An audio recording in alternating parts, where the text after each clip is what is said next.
राधे राधे, जय माता की भक्तों। आप सभी का स्वागत करती हूँ स्पिरिचुअल ज्ञान साधना में और आप सभी से अनुरोध करती हूँ कि स्पिरिचुअल ज्ञान साधना को सब्सक्राइब कर लीजिए और बेल आइकन को प्रेस कर दीजिए ताकि आपको नई नई वीडियोस का नोटिफिकेशन। जय माता की, राधे राधे भक्तों। ओम नमो भगवते वासुदेवाय। कैसे हैं आप सभी लोग? आशा करते हैं सभी लोग बहुत अच्छे होंगे। बताने के लिए कमेंट में जय माता की, राधे राधे अवश्य ही लिखिएगा। तो प्रिय भक्तों, माघ मास महात्म्य के सभी अध्याय की कथा हमने आपको सुना दी। यदि आपने नहीं सुनी हो तो आप अपने चैनल स्पिरिचुअल ज्ञान साधना पर जाकर माघ मास के प्रत्येक दिन की कथा सुन सकते हैं। जो कथा हमने सुनाई भक्तों, उसमें मात्र 28 अध्याय की ही कथा थी। और अब हम आपको माघ मास महात्म्य की एक अन्य कथा सुनाते हैं जो कि बहुत ही सुंदर और पुण्यदायी है। ज़्यादातर घरों में हम इन्हीं कथाओं का श्रवण करते हैं या फिर हम इन कथाओं को स्वयं से पढ़ते हैं। तो आइए भक्तों, प्रारंभ करते हैं बहुत ही सुंदर माघ मास में पुण्य देने वाली कथा। बोलिए गणेश भगवान की जय, गौरी शंकर भगवान की जय, लक्ष्मी नारायण भगवान की जय। श्रीमन नारायण नारायण नारायण, सत्य नारायण नारायण नारायण, भजमन नारायण नारायण नारायण, सत्य नारायण नारायण नारायण, लक्ष्मी नारायण नारायण नारायण। आइए भक्तों, प्रारंभ करते हैं कथा। ऋषियों ने कहा, लोमहर्षण सूत जी, अब हमें माघ का महात्म्य सुनाइए जिसको सुनने से लोगों का महान संशय दूर हो जाए। सूत जी बोले, मुनिवरों, आप लोगों को साधुवाद देता हूँ। आप भगवान श्री कृष्ण के शरणागत भक्त हैं, इसीलिए प्रसन्नता और भक्ति के साथ आप लोग बार बार भगवान की कथाएं पूछा करते हैं। मैं आपके कथन अनुसार माघ महात्म्य का वर्णन करूंगा। जो अरुणोदय काल में स्नान करके इसका श्रवण करते हैं उनके पुण्य की वृद्धि और पाप का नाश होता है। एक समय की बात है, राजाओं में श्रेष्ठ महाराज दिलीप ने यज्ञ का अनुष्ठान पूरा करके ऋषियों द्वारा मंगल विधान होने के पश्चात अवभृत स्नान किया। उस समय संपूर्ण नगर निवासियों ने उनका बड़ा सम्मान किया। तदनंतर राजा अयोध्या में रहकर प्रजाजनों की रक्षा करने लगे। वे समय समय पर वशिष्ठ जी की अनुमति लेकर प्रजा वर्ग का पालन किया करते थे। एक दिन उन्होंने वशिष्ठ जी से कहा, भगवान, आपके प्रसाद से मैंने आचार, दंड नीति, नाना प्रकार के राजधर्म और चारों वर्णों और आश्रमों के कर्म, दान की विधि, यज्ञ के विधान, अनेकों व्रत, उनके उद्यापन तथा भगवान विष्णु की आराधना आदि के संबंध में बहुत कुछ सुना है। अब माघ स्नान का फल सुनने की इच्छा है। मुने, जिस विधि से इसको करना चाहिए वह मुझे कृपा कर बताइए। वशिष्ठ जी ने कहा, राजन, मैं तुम्हें माघ स्नान का फल बतलाता हूँ, सुनो। जो लोग होम, यज्ञ तथा इष्टापूर्त कर्मों के बिना ही उत्तम गति प्राप्त करना चाहते हों, वे माघ में प्रातःकाल बाहर के जल में स्नान करें। जो गौ, भूमि, तिल, वस्त्र, सुवर्ण और धान्य आदि वस्तुओं का दान किए बिना ही स्वर्गलोक में जाना चाहते हो, वे माघ में सदा प्रातःकाल स्नान करें। जो 3 रात तक उपवास, कृच्छ और पराग आदि व्रतों के द्वारा अपने शरीर को सुखाए बिना ही स्वर्ग पाना चाहते हो, उन्हें भी माघ में सदा प्रातःकाल स्नान करना चाहिए। वैशाख में जल और अन्न का दान उत्तम है। कार्तिक में तपस्या और पूजा की प्रधानता है तथा माघ में जप, होम और दान, ये 3 बातें विशेष हैं। जिन लोगों ने माघ में प्रातः स्नान, नाना प्रकार का दान और भगवान विष्णु का स्तोत्र पाठ किया है, वे ही दिव्य धाम में आनंद पूर्वक निवास करते हैं। प्रिय वस्तु के त्याग और नियमों के पालन से माघ सदा धर्म का साधक होता है और अधर्म की जड़ काट देता है। यदि सकाम भाव से माघ स्नान किया जाए तो उससे मनोवांछित फल की सिद्धि होती है और निष्काम भाव से स्नान आदि करने पर वह मोक्ष देने वाला होता है।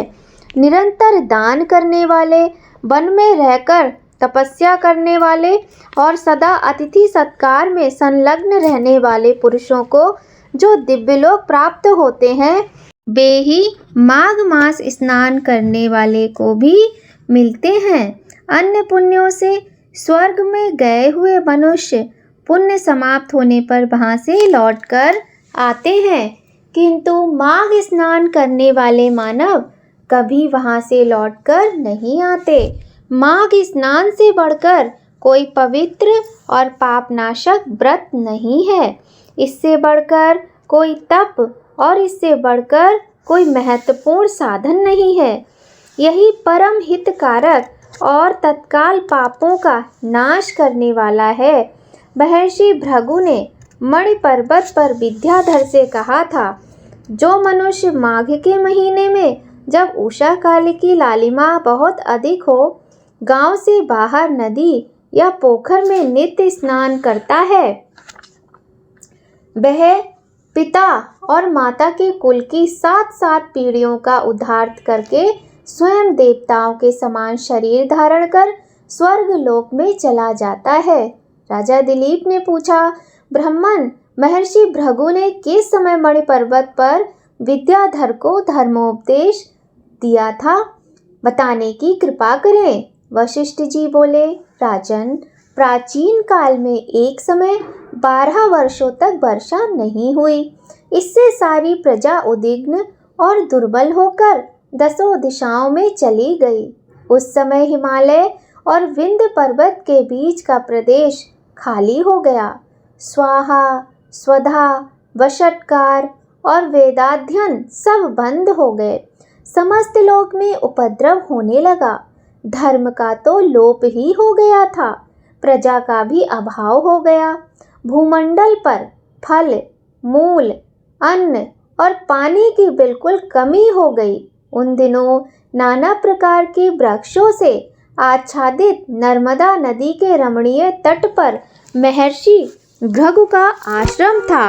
वे उस आश्रम से शिष्यों सहित निकलकर हिमालय पर्वत की शरण में गए। वहाँ कैलाश गिरी के पश्चिम में मणिकूट नाम का पर्वत है, जो सोने और रत्नों का ही बना हुआ है। उस परम रमणीय श्रेष्ठ पर्वत को देखकर अकाल पीड़ित महर्षि भृगु का मन बहुत प्रसन्न हुआ और उन्होंने वहीं अपना आश्रम बना लिया। उस मनोहर शैल पर वनों और उपवनों में रहते हुए सदाचारी भृगु जी ने दीर्घ काल तक भारी तपस्या की। इस प्रकार जब ब्रह्म ऋषि भृगु जी वहाँ अपने आश्रम पर निवास करते थे, एक समय एक विद्याधर अपनी पत्नी के साथ पर्वत से नीचे उतरा। वे दोनों मुनि के पास आए और उन्हें प्रणाम करके अत्यंत दुखी हो एक ओर खड़े हो गए। उन्हें इस अवस्था में देख ब्रह्मर्षि ने मधुर वाणी से पूछा, विद्याधर, प्रसन्नता के साथ बताओ, तुम दोनों इतने दुखी क्यों हो? विद्याधर ने कहा, द्विजश्रेष्ठ, मेरे दुख का कारण सुनिए। मैं पुण्य का फल पाकर देवलोक में गया। वहाँ देवता का शरीर, दिव्य नारी का सुख और दिव्य भोगों का अनुभव प्राप्त करके भी मेरा मुंह बाघ का सा हो गया। जाने यह किस दुष्कर्म का फल उपस्थित हुआ। यही सोच सोचकर मेरे मन को कभी शांति नहीं मिलती। ब्राह्मण, एक और भी कारण है जिससे मेरा मन व्याकुल हो रहा है। ये मेरी कल्याणमयी पत्नी बड़ी मधुर भाषिणी तथा सुंदरी है। स्वर्गलोक में शील, उदारता, गुण समूह, रूप और यौवन की संपत्ति द्वारा इसकी समानता करने वाली एक भी स्त्री नहीं है। कहाँ तो ये देवमुखी सुंदरी रमणी और कहाँ मेरे जैसा व्याघ्र मुख पुरुष। ब्राह्मण, मैं इसी बात की चिंता करके मन ही मन सदा जलता रहता हूँ। भृगु जी ने कहा, विद्याधर श्रेष्ठ, पूर्व जन्म में तुम्हारे द्वारा जो अनुचित कर्म हुआ वह सुनो। निषिद्ध कर्म कितना ही छोटा क्यों ना हो, परिणाम में वह भयंकर हो जाता है। तुमने पूर्व जन्म में माघ महीने में एकादशी को उपवास करके द्वादशी के दिन शरीर में तेल लगा लिया था। इसी से तुम्हारा मुंह व्याघ्र के समान हो गया।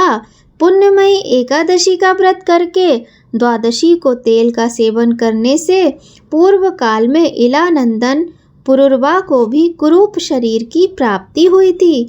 वे अपने शरीर को कुरूप देख उसके दुख से बहुत दुखी हुए और गिरिराज हिमालय पर जाकर गंगा जी के किनारे स्नान आदि से पवित्र हो प्रसन्नता पूर्वक कुशासन पर बैठे। राजा ने अपनी संपूर्ण इंद्रियों को वश में करके हृदय में भगवान का ध्यान करना आरंभ किया। उन्होंने ध्यान में देखा, भगवान का श्री विग्रह नूतन नील मेघ के समान श्याम है। उनके नेत्र कमल दल के समान विशाल हैं। वे अपने हाथों में शंख, चक्र, गदा और पद्म धारण किए हुए हैं। भगवान का यह सुंदर रूप उन्होंने देखा और इस प्रकार यह सुंदर रूप के दर्शन पाकर उनको लगा कि उनका जीवन धन्य हो गया। उनका श्रीअंग पीतांबर से ढका है। वक्ष स्थल में कौस्तुभ मणि अपना प्रकाश फैला रही है तथा वे गले में वनमाला धारण किए हुए हैं। इस प्रकार श्री हरि का चिंतन करते हुए राजा ने प्राण वायु के मार्ग को भीतर ही रोक लिया और नासिका के अग्रभाग पर दृष्टि जमाए कुंडलिनी के मुख को ऊपर उठाकर स्वयं सुषुम्ना नाड़ी में स्थित हो गए। इस तरह 1 मास तक निराहार रहकर उन्होंने दुष्कर तपस्या की। इस थोड़े दिनों की तपस्या से ही भगवान संतुष्ट हो गए। उन्होंने राजा के 7 जन्मों की आराधना का स्मरण करके उन्हें स्वयं प्रकट हो प्रत्यक्ष दर्शन दिया। उस दिन माघ शुक्ल पक्ष की द्वादशी तिथि थी। सूर्य मकर राशि पर स्थित थे।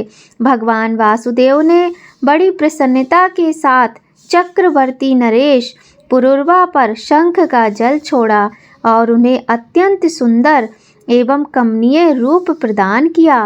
वह रूप इतना मनोहर था जिससे देवलोक की नायिका उर्वशी भी आकृष्ट हो गई और उसने पुरुरवा को पति रूप में प्राप्त करने की अभिलाषा की।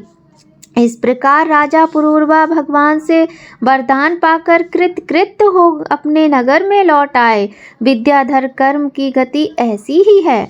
इसे जानकर भी तुम क्यों खिन्न होते हो? यदि तुम अपने मुख की कुरूपता दूर करना चाहते हो तो मेरे कहने से शीघ्र ही मणिकूट नदी के जल में माघ स्नान करो। वह प्राचीन पापों का नाश करने वाला है।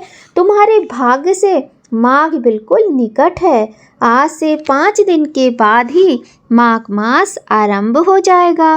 तुम पौष के शुक्ल पक्ष की एकादशी से ही नीचे वेदी पर सोया करो और 1 महीने तक निराहार रहकर तीनों समय स्नान करो। भोगों को त्याग कर जितेंद्रिय भाव से तीनों काल भगवान विष्णु की पूजा करते रहो। विद्याधर श्रेष्ठ, जिस दिन माघ शुक्ल एकादशी आएगी उस दिन तुम्हारे सारे पाप जलकर भस्म हो जाएंगे।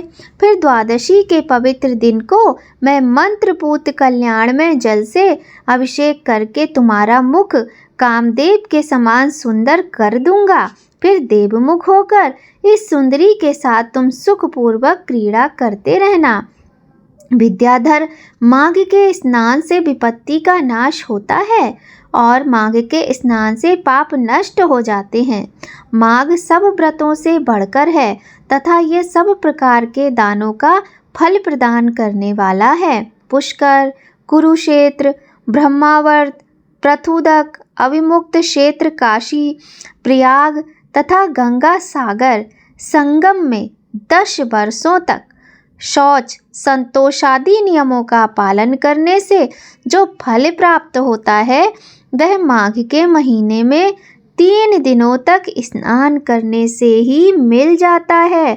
जिनके मन में दीर्घ काल तक स्वर्ग लोक के भोग भोगने की अभिलाषा हो, उन्हें सूर्य के मकर राशि पर रहते समय जहाँ कहीं भी जल मिले प्रातःकाल स्नान करना चाहिए।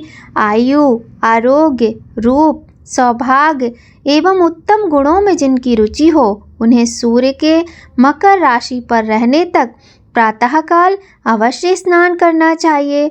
जो नरक से डरते हैं और दरिद्रता के महासागर से जिन्हें त्रास होता है, उन्हें सर्वथा प्रयत्न पूर्वक माघ मास में प्रातःकाल स्नान करना चाहिए।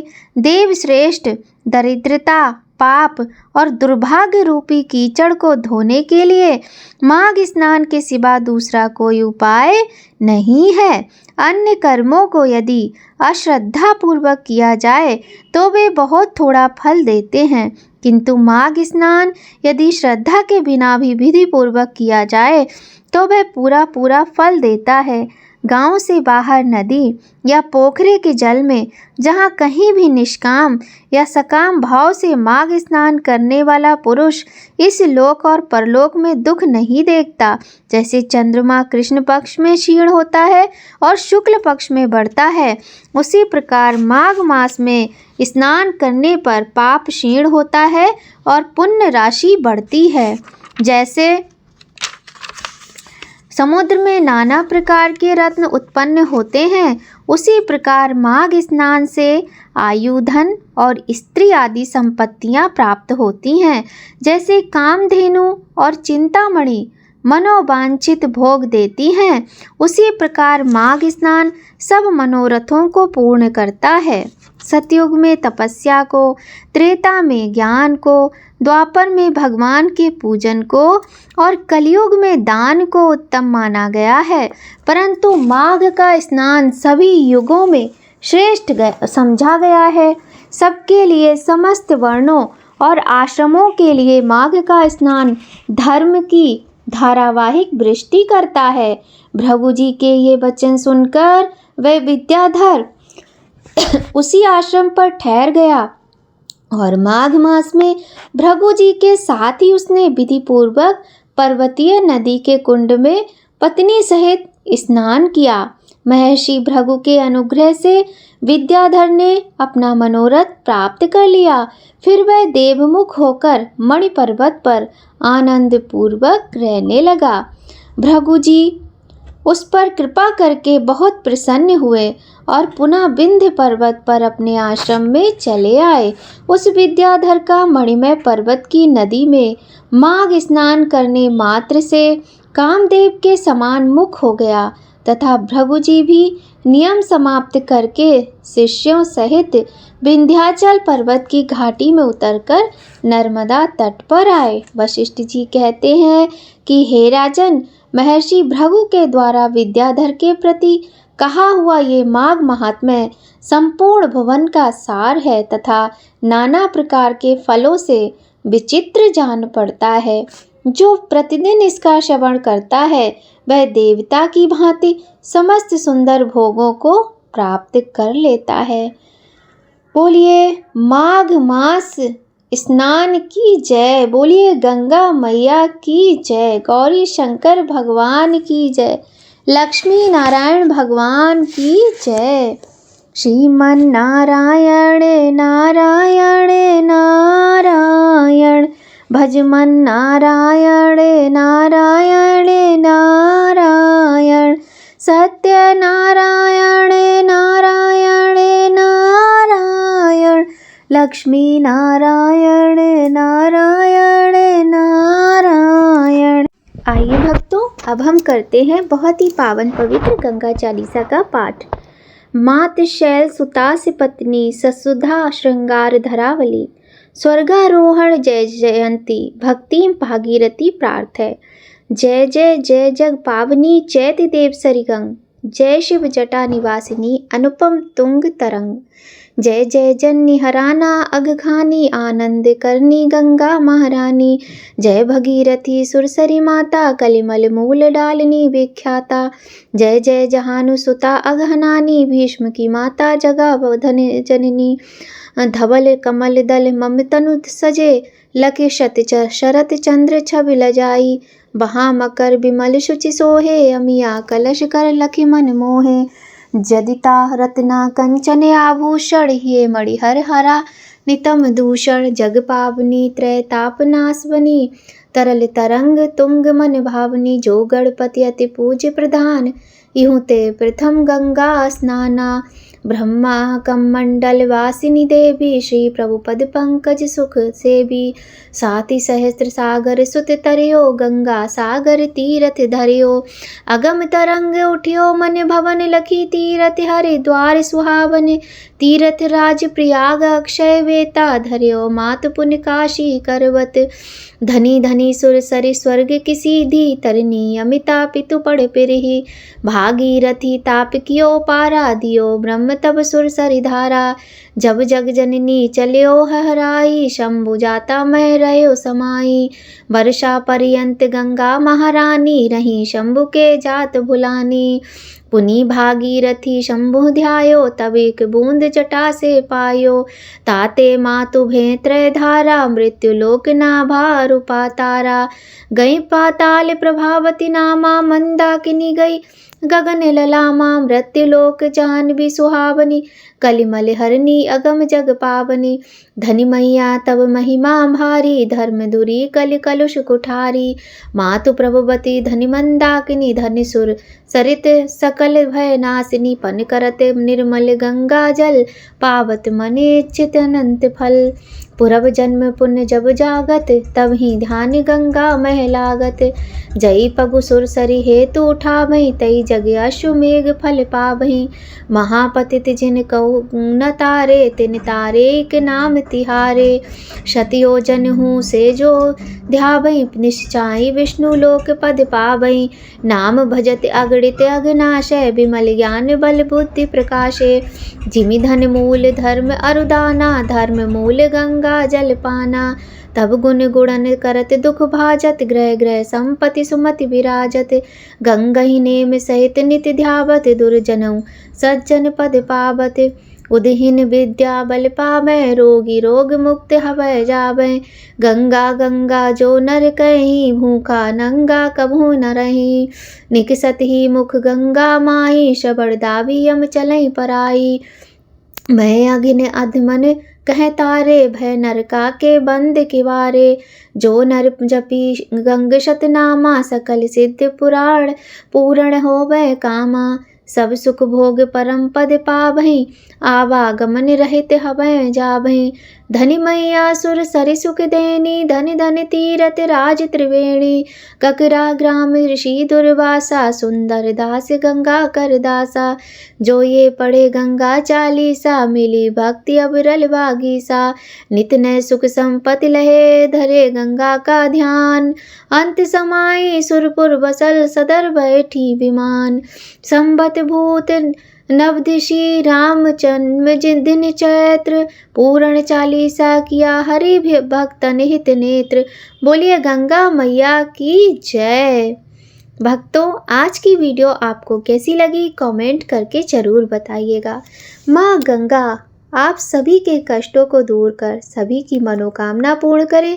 इसी कामना के साथ भक्तों आज की वीडियो यहीं संपन्न होती है। भक्तों, मिलते हैं आपसे नई कहानी नई जानकारी के साथ नए वीडियो में। भक्तों, जय माता की। राधे राधे।